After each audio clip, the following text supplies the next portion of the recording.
Chester.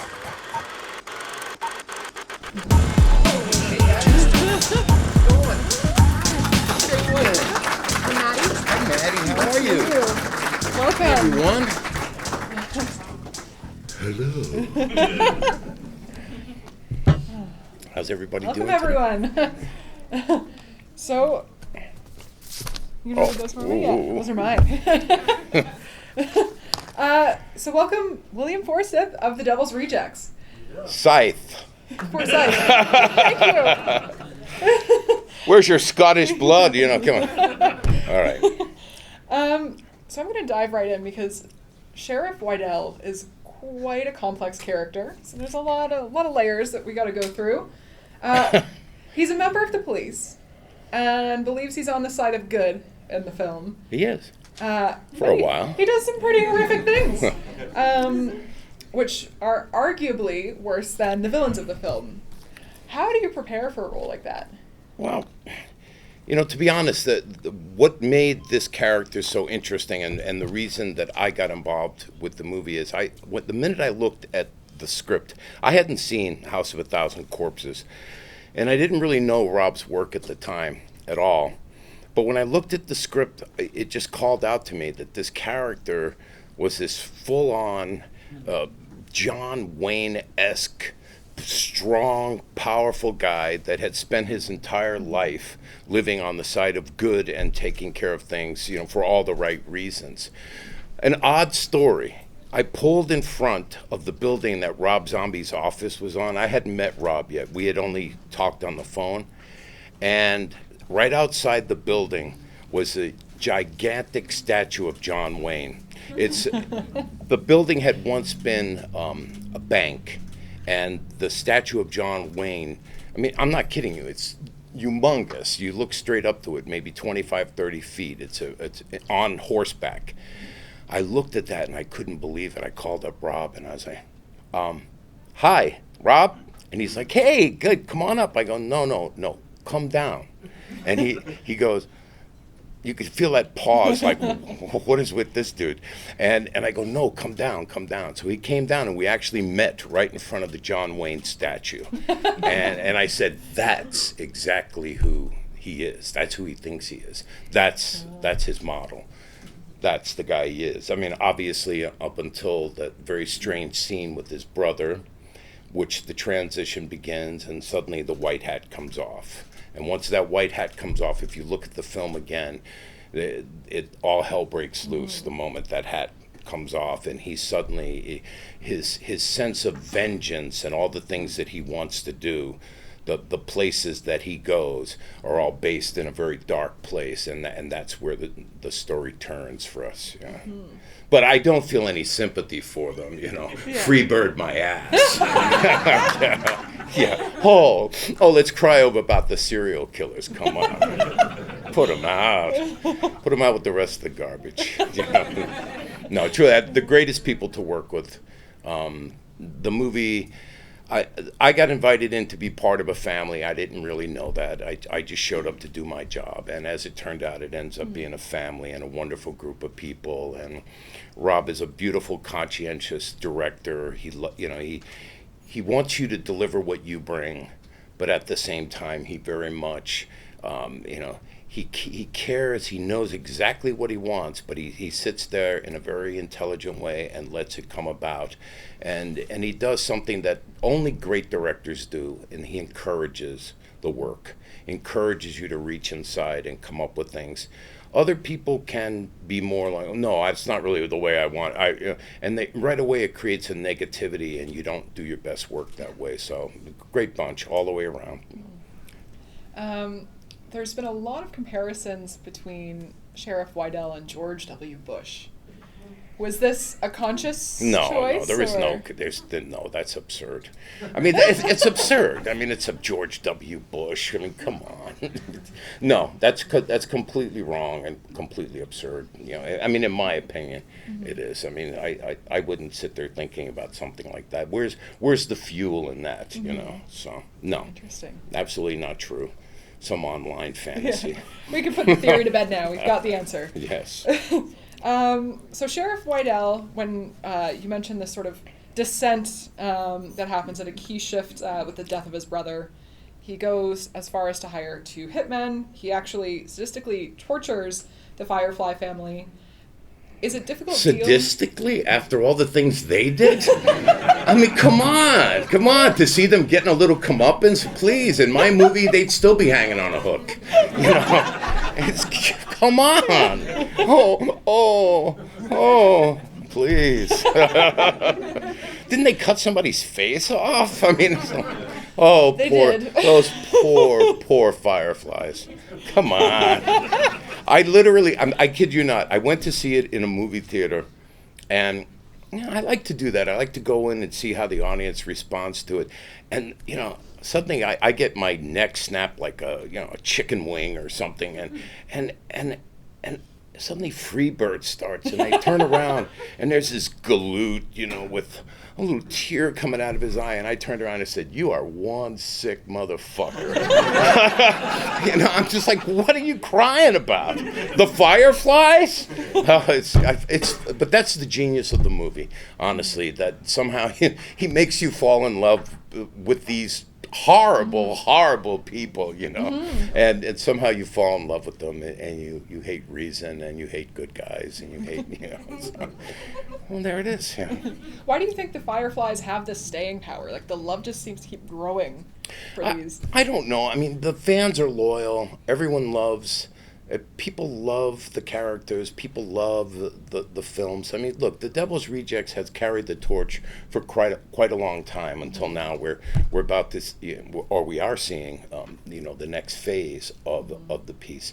I don't know. It's irreverent. The characters are irreverent. I mean, you've got people who, like, again, mass murderers talking about Tutti fucking Frutti. It's like, God bless Sid. I'm like going, Sid, But to make an audience go on a journey like that it's really unique. It really is unique. And for me, if you were to see Wydell on a day where you would see what he's truly like, because for the whole movie he's on the mission. I mean, the moment it starts, there's one moment in the movie. It's this tiny little scene, basically, where I show up and the other sheriff, played by the wonderful Steve Railsback. And you just see this moment where 2 guys are sitting there going, so what's going on? And I don't know, some maid, she only speaks Espanol. What am I, the mayor of fucking Tijuana? He goes, and it's just, but you see these 2 guys, and you see the way he really is as a person, or what he would have been like as a person. But it's only a clip that's maybe 30 seconds in the film. But it's these 2 guys that you see who they are, or you see who Wydell really would be on the normal day of his life, so. I love that clip, sorry. What am I, the mayor of fucking Tijuana? I love Railsback. He's one of the kindest, sweetest, most brilliant actors that ever lived. And he does great Q&As if you ever get a chance. He's fabulous. He really cares. Great Charles Manson. Oh, it's the irony of it all is that, one of the kindest, gentlest, most amazing people I know, played the most version of Charles Manson you will ever see. You mentioned the dialogue. What was it like when you got the script? Because Rob has such a distinct writing style. He does, but he's also very, he's wonderful with allowing and like I say, adding to an environment of you bringing what you bring to the table. He wants what he has and he wants what he wants, but he's very open to allowing all of the good things to happen. I mean, he encourages you to make things up and to keep playing with it and keep discovering new ways to do it. So a lot of times there'd be takes that would just be one take where something would happen. Like I remember when my favorite scene, well, look at my Elvis hat. I love the scene with the critic where we discuss Elvis and Groucho and all that. And I love that scene with all my heart because here he is, this nervous little guy coming in, knocking Elvis. And originally, he was knocking Elvis, and my guy didn't really do anything. And I told Rob, I said, I can't let him get away with, shitting on the king like that. It's just wrong. And Rob goes, well, do whatever you think is right. So if you see the film again, look at the look on his face, the film critic, when I go, what'd you say about the king? Yeah. And then when I grab him, he has no idea it's coming, and it's so good. It's so good. I know what I'm doing tonight now. I gotta go see that. It's so good. He's like, ah, yeah, and to express something like that, especially at that time, that moment. I mean, Rob loves the '70s. Our first discussions about film, we were talking about Lee Marvin and Robert Shaw, and we were talking about all these great, strong guys that were, the men of that era, and he loved it. He just, that's what he loves. For some reason, he connects with that totally, and so we did it. We have our '70s guys. Yeah. So whether these are crazy mics, Yeah. They're super sensitive. You're either like yelling or you're too quiet. Long.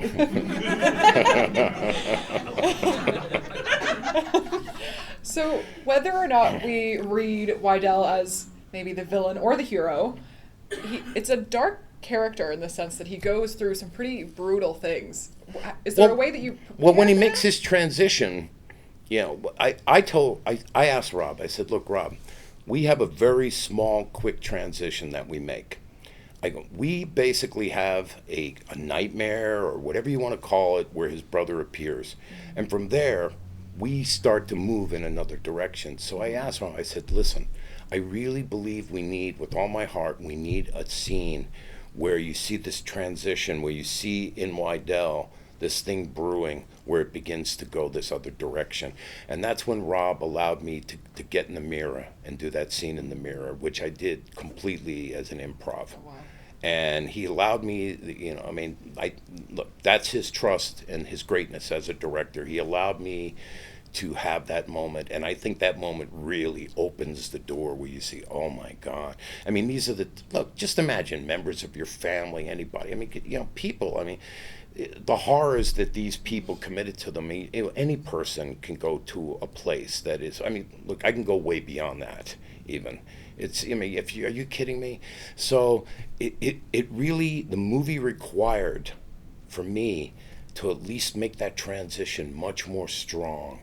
And when I did that thing in the mirror, because there are moments I'm in the mirror, I'm like, who the hell is this guy? I don't even know who it is, when I'm looking at what I'm doing there. And when you really realize who, what is behind this guy, what is behind his motivations of vengeance, and a kind of vengeance that if not everyone in the world would do, certainly everyone can feel, so, so. And then the white cowboy hat comes off, and that's it, all hell breaks loose. So you mentioned John Wayne. Were there other references or no? inspirations? That one just came up because it just felt that way. It felt like he was somebody that lived that code, that old code. Call it the code of the West, the code of the law. But he is 100% a good guy, 100%. And like anyone else, if you allow the darkness to come in while you're seeking, once you become what they are, because that's all he does is he becomes what they are, and for some reason, fucked up audience decides he's the bad guy and they're good guys. But it's the ability to go on that journey, and I didn't really have anyone else. The John Wayne thing it occurred to me, and then when I saw the statue, it was like a miracle. Yes, there he is. So The film, when I watch it, it has kind of like a heat to it, if I can describe it that way. Everyone is covered in like a sheen it's of the oily nastiest sweat. It's the worst place in the world. Yeah. It is the anal hole of America. It's this filthy, dirty, nasty desert, rotten. Even that motel, like I wouldn't even walk in that motel. That was also, you felt that on set. It is completely like that, and yet this entire family, all these wonderful people are having the best time, and we're all we're laughing, there's camaraderie, and we're in the worst possible place. You might as well be in hell. It's Well, hence the 3 from hell. Yes. The film has several shootouts. What was it like filming those? Well, practical. A lot of times today when we do shootouts and things like that, we back off it now. They have all these toys and all. I mean, it just doesn't feel like the good old days when we would go in and we'd really do the shootout. So they're good. But of course, I go to Rob. I go, Rob, come on. The opening of the movie. I go, yeah, if I'm going to sneak up on a family of serial killers, I'm going to totally get out the megaphone and go, yes, we're coming in. Load your guns. You know, by all means, you know, try to shoot as many of us as you can as we're coming in the door, you know. So, you know, I mean, I look at that and I'm like, whoa, it's, you know, because I'm coming in. You're going to see me when your eyes open. That's it. You know. I'm always compelled about the excess of zombies films, whether it's the decor, the violence, the color. What is it like? 'Cause, I mean, The Devil's Rejects is a brutal film to watch. And yet it's not. And yet, if you really think about it, some of the worst images of the film are in your mind. They're not right there on the screen. You're not seeing all of those things. You get to go with it to a point. You see the suffering around it. You see things like that. But the actual things, they're not necessarily right there for the taking. Yeah, Rob does like the heat. I mean, I remember when I saw the second Halloween he did, and I went up, I said, Rob, I go, am I wrong? But wasn't that like extremely violent even for you? And he's like, well, maybe that's how I felt about the studio at the time. You know, and I was like, okay, got it, got it. But they are. I mean, it's a style. It's definitely a style. I mean, if you're gonna go after anything, I mean, you're going after the Wild Bunch at that moment. You're taking elements of that kind of film and you're adding it into a whole different kind of movie. Because I never considered Devil's Rejects a horror film. You know, it's not really a horror film. Horrible things happen in the film, and we end up going on that journey. But it's not really a horror film. Well, and so that leads to a question I was going to ask of the film often gets lumped into the torture porn category, which is violence and gore for a feast for the eyes like pornography. God, I hate people on And it's always, there's like the three that people list, and The Devil's Rejects is always on there. Everybody's got a fucking opinion now, and they think it's important. It's stupid. It's not. I mean, it's way smarter than anything like that. People just they have too much time on their hands, and they have to sit around making comparisons and things like that. It's not. I mean, look, the reason it's not is because it's really good. Okay, now things that are like that, and believe me, I've done enough at conventions where people hand me movies and they go, oh, see my new film, and I look at it and it's a couple of nuns being brutalized or something, and there's plenty of movies like that are made without any, but there's a lot of thought and there's a lot more going on with The Devil's Rejects, a lot more. You know, it's a really good film, or we wouldn't be sitting here talking about it all these years later. Oh yeah, it has that lasting power. Yeah. I have one more theory question, which I know you're not the biggest fan of, but it's a lot of these films that have that lasting power, they get these debates going. And so one of them is whether or not The Devil's Rejects is a sequel to House of a Thousand Corpses. What do you think of that? Well, it is because it was, but one thing about The Devil's Rejects is it stands on its own. If The Devil's Rejects were just made by itself with no before or after, this movie would completely stand on its own the way it is. I like Rob's work. I like his take on things, but I think The Devil's Rejects was his absolute number one film. I think it is the most complete film that Rob directed, and for whatever reasons, the intensity of the characters, the combination, how it was shot, it to me it's an outstanding film for all of those reasons. Well, and it's interesting because I often hear, these characters are so extreme and we have violence, but it sounds like it was a very warm I don't mean temperature-wise, Well, but the PC crowd has been getting at it again. I mean, come on. What are we trying to hide from it? I mean, humanity, I mean, I was just reading something about Carthagena, and I'm going, well, they sure took care of that problem, didn't they? They put everyone to the sword. People forget humanity is humanity, and humanity has done horrible things in time. And now we want to try to live in a world where we want to try to act like that never happened, but it did. And it may happen again. And that's the reality of it. So, I mean, that's why we like these films. That's why we go on these journeys. Yeah, the world is terrifying. So it is. It can be. Make friends. Well, and from what I hear, the actual set life was very, everyone was very close, is what it sounds like, and everyone really connected behind the scenes. Do you have any stories of... Well, it is, but yet there are still fun moments. I mean, of course, it was funny because, Ken, Big Ken, and it was funny when we were working on the film. I mean, Ken is just Big Ken. I mean, he's not going to be afraid of this or that. And suddenly I have a scene with him, and I'm trying to lay the law down on him, and he's just smirking at me, and I'm going, all right. So he forgot that he was leaning on the car when he was smirking, so at the right moment, I just moved the door a little, and his finger got caught in there. Oh, he goes like this, and so it was, it was just this little moment, because I'm like, listen, man, you can't be smirking at me like that when I'm telling you this. There's, I don't care who you think you are or what you are. There's a certain point where we're people, we're humans. I mean, if the Roman army could have a bad day, so can you. And so, but it was funny, and that one always stood out. Ken got so mad at me, but I was like, look, brother, the scene is great. Try to relate to the fact that little moment, it made you, it gave you some vulnerability.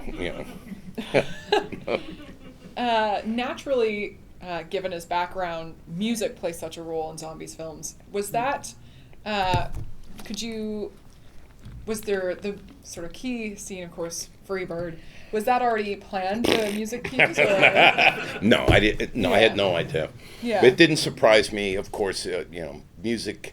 I mean, yes, music is such an important part, and the period music and all the things that went with it, I think, are really important to it. I mean, I myself use music as well when I'm creating things, and it's generally a part of a mood. And so to me, I always try to find anything that takes me to a place, that takes me to a mood. And sometimes when the moods are complex, that's when all the great music comes in, because the complexity of music. But most things are like that. Most films, I mean, it's a story, and so a story has many different sides to it, and the music is very, very important. And obviously in Rob's films, it rules. You were also in Zombies 2007 Halloween remake. Oh, yeah. How was that? I broke, I severed my tendon. Rob goes, oh, I've got this great part I want you to play. I go, great, Rob, I'd love to work with you again. He sends it over, and I go, Rob, are you kidding me? I said, this is what you think of me? I'm like, I said, this guy, they wouldn't even allow him in a trailer park. I mean, this is the worst human being that ever, and he goes, yes, I know, I want. And it was so funny. So now Rob and I had discussed using an arm cast for the character. So I called him up. I severed my tendon near Lake Champlain. I was looking at a farm, and I took this horrible fall, and I severed my tendon 90%. It took me 2 years to be able to walk again and run and everything. And I called up Rob, and I go, Rob, we're going to have to add a second cast. I said, we'll put something on his leg because... so he's like totally a roach who can't move. So, and I loved it because it ended up being this perfect image of this guy who, he's all mouth. He can't do anything else. So it ended up working perfectly for us. But I shot that with my tendon severed, and then the moment we finished the film, I went and I got my surgery done right after that.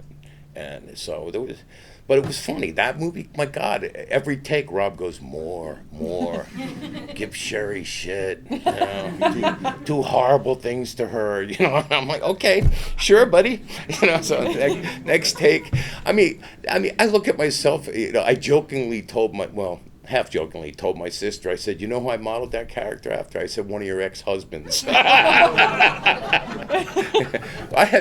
It was so much fun to be able to go that ugly and dirty, and I couldn't do it enough.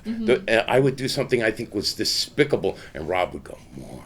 Let's see more. And then I would suddenly start making up things. But the funniest one ever was when I'd go, I think I only did it one take, or if I did, I repeated it. And I go, bitch, I will crawl over there and I will skull fuck this shit. And, you know, and after the take, you know, Sherry goes, what does that mean? I'm like, never mind. You know, because it's so great that Sherry's, you know, there's an innocence to her that I love. I just adore. But everyone, you know, the dumper line, you know, people remind me of them. They come up to me and go, can you write this? And I go, oh, I forgot about that. It's just like one horrible thing after the other. Yeah. And then the baby cry, which I have no idea where that came from. I discovered on the set that I could do that. I suddenly, you know, and I'm like, I didn't even know where it came from. But that, you know, again, it's the fun of working with people that you have trust, and they trust each other, and you go out there and have fun, you know. Ronnie White, child care specialist, yes. So do you do a lot of improv then on the sets, or? Well, yeah, I mean, it really depends. I mean, yes, I do. I work, but it's not just improv, to be totally honest. When I work on something, I spend, I mean, I know actors that, you know, they look at it and they go, I'm ready. You know, that's not me. I spend thousands of torturous hours creating things. And so it's not just improv. When I sit down at the mirror, for instance, that scene that was improv, but yet at the same time, I put a lot of thought behind where I'm going. There's a plano. There's something in my head about what I see and where I want it to go. And so there's a lot of that. But then when you can, you open up and let it fly. And Rob's sets are great for that. I mean, he's great for that. He encourages it, and he laughs. He laughs during the take. Yeah. You know, like he fucks up a take. You know, you hear laughter over in the corner. I'm like, it's Rob? You know, it's like, you know, because he's having fun. You know? That's awesome. Is there something about the horror genre that attracts you as an actor? I don't know. I never considered myself, you know, somebody who loved horror. And if I like horror or I love horror, I like classic horror. I'm not into gore horror. I'm not into, you know, mutilating a baby. I'm not into anything like that. My sense of what horror is to take something, make it scary, take it to a place where you're not sure what's going to happen, and then tease the audience with it the rest of the way. I like the classics that way. I mean, you will not see me lining up to see, you know, whatever, Saw 12 or it's just not who I am. But I can appreciate people liking that, you know, but I don't understand it. What advice do you have for either actors looking to enter the business, or find another business if you can. Look, I have a young son, and he's I could see he already, and I just say, listen, if you want to do something like this, you have got to want it more than anybody else. You have got to work harder than anybody else. You can't just be a dilettante who shows up and expects to get, and a lot of people are like that now. Yeah, I mean, to me, if you want to do something like this, because your chances of not achieving what you want and of it having it turn on you in a way that is not very good and not very nice, it's a big chance that's going to happen. So you have to want this with all your heart and soul, and you have to work harder than any person there is in order to, in my opinion, in order to have a chance of standing up at all. And so advice, I'm not really much for giving advice, but surround yourself with like-minded people. Surround yourself with people who who share your desires and your love to do something, a craft or an art or whatever it is that you choose to do. And then make sure that your lifestyle or what you do complements that. And, you know, because you live small. You have to. I mean, my God, I laughingly say, thank God there weren't any Starbucks when I was a starving actor, because that was my whole food budget for a week, one coffee. You know, I lived on nothing. You know, there was no money. Acting class was first, and then I made my way down the line, and rent was last. But it was, you know, I had a list of what came first. And when there was nothing, because you had to, you know, there's a lot of, let's put it this way, there's a lot of people that have great, wonderful talent that never get a chance to do it. And it's sad. It's sad, especially when you know they've done it the right way, you know. And then there's other people that haven't got a lick of talent, and you know, and you know, there we are, the envelope, please. And it's very strange that way. So you have to love it for yourself. You have to love it because you love it, and lead your life. Don't let the world or the industry or anything else lead your life for you. That's all I can say about it. Yeah. Wow. I have one more question before we open it up, and that's this weekend, the amount of times I've heard people refer to House of a Thousand Corpses and The Devil's Rejects as cult hits. It's been that means so we're getting many. old. But what do you think? I mean, we've talked about the characters, but what do you think it is about that lasting power that, you know, people are getting tattoos from these films? They really. But they always did. I mean, my God, one of the first conventions I ever went to, I had this woman come up to me and she wanted me to sign her ample bosom, and next thing I know, I signed it, and I came back and she had it tattooed on, and I looked at her husband, not her. I went, "Are you crazy?" I said, "You might as well tattoo my face on her butt." I was like, you know, it's Yeah. you know, but I applaud the enthusiasm. I just love the fact that fans care that much, and that there's some kind of thing inside that makes you want to do it. And I love that, because let me tell you something, horror fans. One thing I discovered, I didn't know when I did my first convention if I would be able to, because I lay off to the side. I'm the guy who watches people. You know. And when I went to do my first show, I thought, my God, I think I might hate this. I'm not sure, because you got to come out of your shell in order to do it. But I was blown away by fans. Honestly, people who are horror fans are the greatest movie fans. They don't just know the horror genre, they know film. And it really blew me away, and it's the only reason I still go to conventions, is because I hear the most refreshing things come out of the mouths of fans, and I really appreciate it. So that's why I'm here. So Awesome. God bless you. Well, we thank you for being here. Let's open it up. Any questions? We have time for some. Yeah, over here. Were you disappointed that you were not in Three from Hell, because I was? My man. Listen, a couple of years, I'm going to need a new agent. Good job.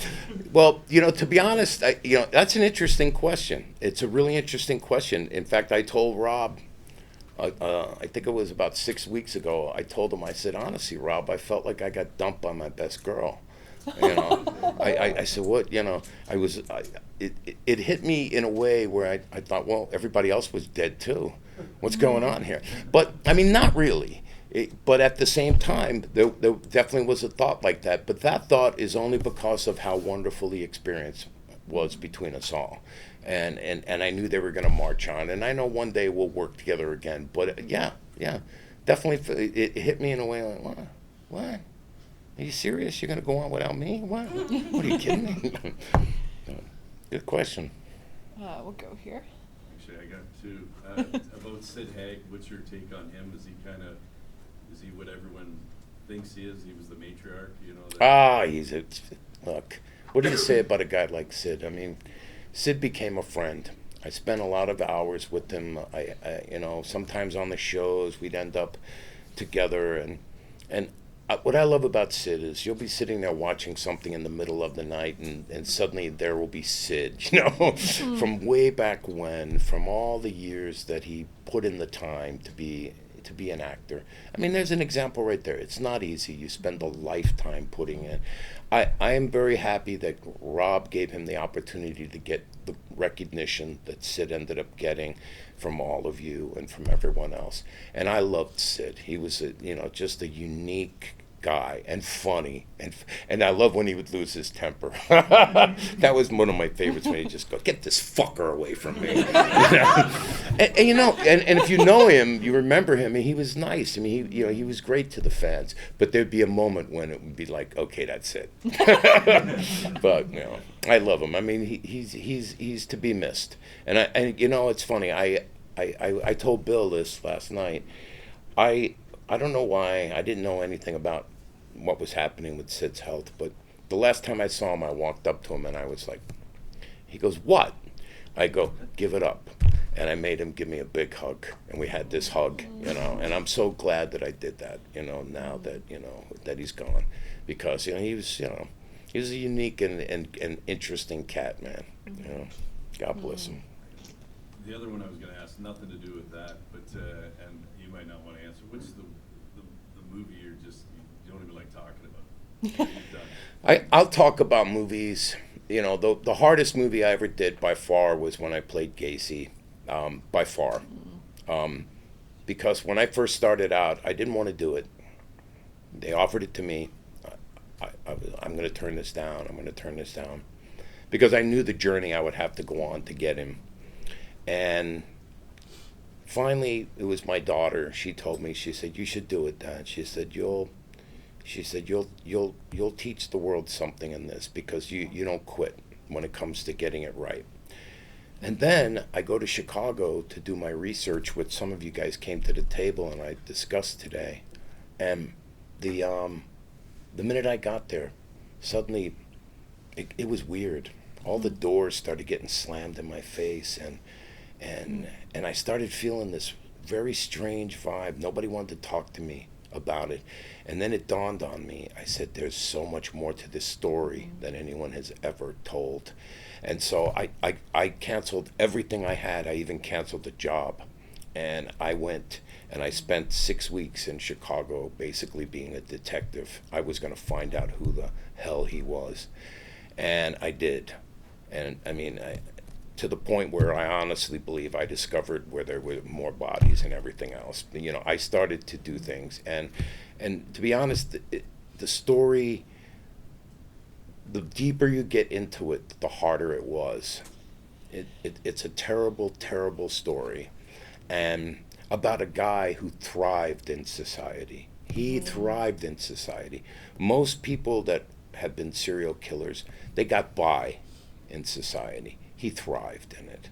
He loved the crowd and being with the people. And the more I got to know him, and I was determined to expose his secrets, and I think I did. But I'm sure wherever he is, he hates my guts, and I hate you too, John. So. Bésame culo, man. Over here. Can I ask a non-horror question? Yeah, of course. You mean the first, 9/10 of my life? Can you describe, and I'm probably boring people, but can you describe sort of what it was like to work for Sergio Leone? Oh. That's a beautiful question. And Sergio, of all the directors I've ever worked with, Sergio Leone had the greatest eye. And I've worked with some great people and great eyes. Everything he saw was a complete vision. The way he looked, even when he met me, he's watching me, he's looking at me, and he's framing me. There was something in him, and he was such a perfectionist. And I remember once we spent a week in Canada. We wouldn't shoot. We were up at Trois-Rivières up there, outside of Montreal. And some days it was raining, and other times it was just a little cloudy, whatever it was. But we would not shoot. He would not shoot a frame unless it was exactly perfect, the way he imagined it. And you'll never see that again. You will never see that kind of filmmaking again. He gave me the break of a lifetime. You know what he said to me? I auditioned, I put a tape together, and it was something I wrote. By the time I got home, I had a message to come back to the Chateau Marmont Hotel. And I came back, and there he was. He was wearing a robe, and he was a big, big man, and he looked like Zeus or something, and he's just sitting there, and he's watching me as I come in the door. And the hands go up, and I couldn't believe it. He sat me down, and he told me basically that when he dreamed of this character, he always saw my face. You know, and I went, oh, this is good. This is going to be good. And it was something, he goes, and this is another oddity. Life is funny. When I was doing my monologue that I wrote, my grandfather was a Italian, tough Tony from Brooklyn guy. And when my grandfather would get angry, he would do something. You'd see this, first it would happen here, and the eye would go, and then and you could tell, I mean, if you were smart, you started moving in the other direction. And so I used that in my monologue that I wrote. And so what it was I kept doing this thing with my eye. I had no idea there was this character. And he says to me, he goes, when you do your monologue, he go, you do the thing with your eye. He go, in my movie, there's a character called Cockeye. And I'm like, oh, this is even better. This is going good. And then we have this beautiful meeting, and at the end of the meeting, he said to me, the part is 90% yours. Well, the other 10% took 3 more months, but it ended up working out. You know. He was fabulous. And the cast, and Robert De Niro. I mean, look, Sergio Leone I owe a career to. I'm not sure the rest of my career would have happened without that opportunity to do it. But also Robert. I mean, Robert had to give his approval, for me to get the part. So it was a turning point in my life. I had worked very hard to get there, and then I went over there, and I just can't even believe what I'm seeing. I'm opening up. We had a scene one day where I would estimate there were 1,000 extras in the scene, and they were all of the most beautiful women in all of Europe. We're in the scene. It was in the bordello, and everywhere you look. And I'm looking, my God. I mean, it was so weird that every male in the city of Rome made his way to the set that day. It was hysterical. I mean, Anthony Quinn came walking in. It was unbelievable because it was magical. And I mean, to this, I've had some great opportunities, and I've worked with some really, really great directors. But, I called him, my nickname for Sergio was, because Sergio was he was beautiful and lovely and fun and all that, but he was tough. He was tough too. So I called him Santa Claus with a shiv. Because when he wanted it, and he'd do crazy things. Like there was we had a guy in the movie, and this guy, I don't think this guy ever knew fear in his life. I mean, just one of those people that fear doesn't exist for them. And he wanted to get a reaction from him. And I'll never forget it. So he's like, motore, which means we're rolling. And suddenly I look, and he's got his hand. And the prop guy walks up to him and hands him a Thompson machine gun. And he hands it, and he's blocking it with his body. Motore, and suddenly he goes, action! And he opens up the gun, and he's this close, and he's firing the gun at the guy. And you see the guy, and then he got the reaction he wanted. So Santa Claus with the shiv. We loved it, but I'm afraid that wouldn't be PC today. Right here.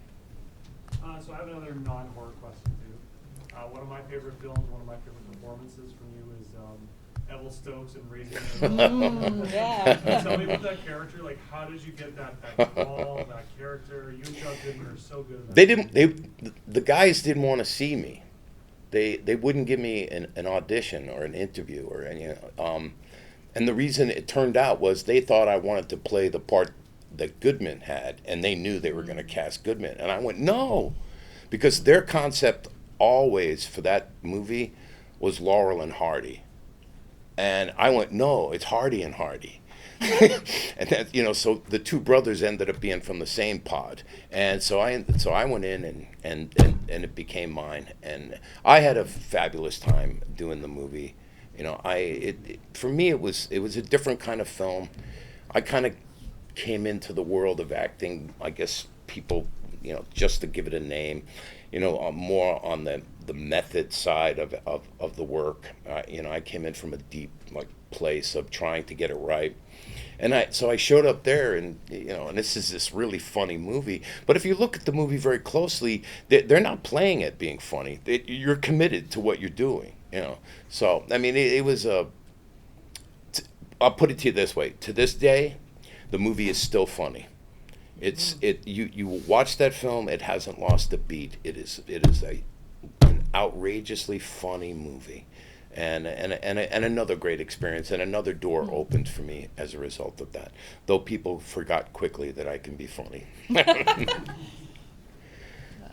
here. Yeah, I was worried this was going to come up when somebody asked about movies that you didn't want to talk about. Luckily it didn't. I have to ask about Out for Justice and what it was like working on that movie. And working See, that's a good one. There's plenty of crappy movies out there that you wouldn't want to talk about. You see, that movie, first of all, that was a great script. When I first read that script compared to early Scorsese in terms of being a really great, fabulous movie script. And when I saw it, I was, oh, hell. And he had just basically started his martial arts thing. And I really liked it. I wanted it. And I went after it big time. And I arrived, I had done an interview in L.A., and a reading, and I got past them. They liked me. So I went back to New York, and I literally spent, I kid you not, I arrived at the airport, I hired a car, and I had him drive me around for 24 hours, and then took me to the audition, so I'd be just like Richie when I went in the door. And I was. And it worked out, so. Yeah, I liked the movie. Was it hard to make? Sometimes. Whether egos involved sometimes, but who gives a shit? It's a great movie. I mean, of that kind of film, it's memorable. You never stop. I mean, my God, Richie. Oh, yeah. Somebody said to me, "You shot that woman in the head," and I go, "She called me an asshole." So we have a question just up front. Mine's not really a question, more just like I think you do great in comedy roles as well. Going back to like Deuce Bigelow. Sure. You were hilarious in that. Yeah. Hilarious. Yeah. Honestly. I love it. Comedy is really my favorite of all things to do these days. I'd love to see more comedy Yeah. from you. Oh yeah. Yeah. Me too. Yep. Among the classics, who's your favorite horror actor? Again, it comes down to, my favorites were the original films. I mean, like I have a young son, so I wanted him to watch black and white movies. I didn't want him to be of the thought that, because a lot of kids won't watch anything. So I started him off with those kind of movies, but the comedy ones. I got him Abbott and Costello Meet Frankenstein. I got him into his absolute favorite, which if you haven't seen it in a long time, Abbott and Costello Meet the Invisible Man. The boxing scene at the end is one of the funniest things that has ever. Left jab. And I love Bella. I love Bela Lugosi. I love Boris Karloff. I love I'm from those guys. Those are the ones that as a kid, those were the movies that I watched. Mm-hmm. What was it like working on Dick Tracy? That seems like it would have been big. It was big. I mean, Warren. First of all, I think Warren Beatty is one of the best directors I've ever worked with, and I just wish Warren directed maybe some more movies, because he's really fabulous. Warren, he decided he wanted me, and he went after me. I mean, I give him credit. He sent the car. We had dinner. I met him in New York. I met him in L.A. I mean, it was like he really, he wanted me to be in the movie, but there was no script. It was. There's no script. We'll talk about that later. But so he hires me, so I'm like, phenomenal. Now I'm going to work with Warren. Well, he forgot to tell me he was bringing Al Pacino into play this other role. I thought it was him and I going to be nemesis in the movie. Next thing I know, Al shows up, and I'm like, oh, okay, Al, how you doing, buddy? So, he tricked me a little, but I'm really happy I did it. I had a great experience. I mean, the makeup, 4 hours, and absolutely 3 a.m. I remember one day I worked, I think it was a 25-hour day. We went around the clock doing it. But, it's a great movie. It's great characters. And I had a way of getting Warren mad. So it was funny. Like, I went up to him one day, he got mad at me. But, I love Warren. And I said to him, Warren, Flat Top. I go, in the comic strips. He was smart. He was clever. I said he had a makeup kit. He used to make himself up to look, even though he always looked like Flat Top. I go, what's with my guy? I said, you could change the name of my character to Moose, and nobody would know the difference. And he got so mad at me. I think the next day we had some scene where I had to do like 70 takes, and then he goes, print the first one. Okay. I love Warren, though. I do. We have time for one last quick question. And if not, oh, yeah. What was it like working on The Rock with Nicolas Cage? Because you worked with him in Raising Arizona, and he's kind of a method guy, too. Yeah, it was really interesting. I showed up on The Rock, and The Rock was... I'm not a big action movie lover, but that movie had maybe the greatest cast ever in an action movie. There were 25 of the best actors of our time are in that film. So it was a special movie to do. It was huge. It was huge. I had my favorite story is I was on the picture 2 weeks, and I went over, and we had switched locations, and I went over to the craft service table, which is where they have food for everybody. And I saw these poor extras. They were starving. They were standing on the side, and I was like, well, that's not right. And I went over. Next thing you know, I'm making a hot dog. And this craft service lady, she comes over to me and she goes, extras aren't allowed hot dogs. And I looked at her and I said, oh, okay. Well, I'm going to have it anyway. And so I made the hot dog. And so now she goes off to get reinforcements. They're going to come back and take this upstart extra and throw him off the set, So I'm making my hot dog, and the guy comes back over, and she comes over with the guy and points to me. And he goes, well, that's William. He's playing. Yeah. And she was so mad. She was so mad that I wasn't going to get thrown off the set, And she was furious about it. I could see her talking to herself, walking around. And then finally, about a half an hour later, I walked by to get a cup of coffee, and she was still going at it. And she turns around and she just goes, I don't know what to do. She goes, this person over here, they're an extra, but then they tell me they have a special bit, and I don't know what I'm supposed to do. And I go, why don't you give her half a fucking hot dog, asshole? Now that's how you end the Q&A. Yes. Thank you so much. That was awesome. My pleasure.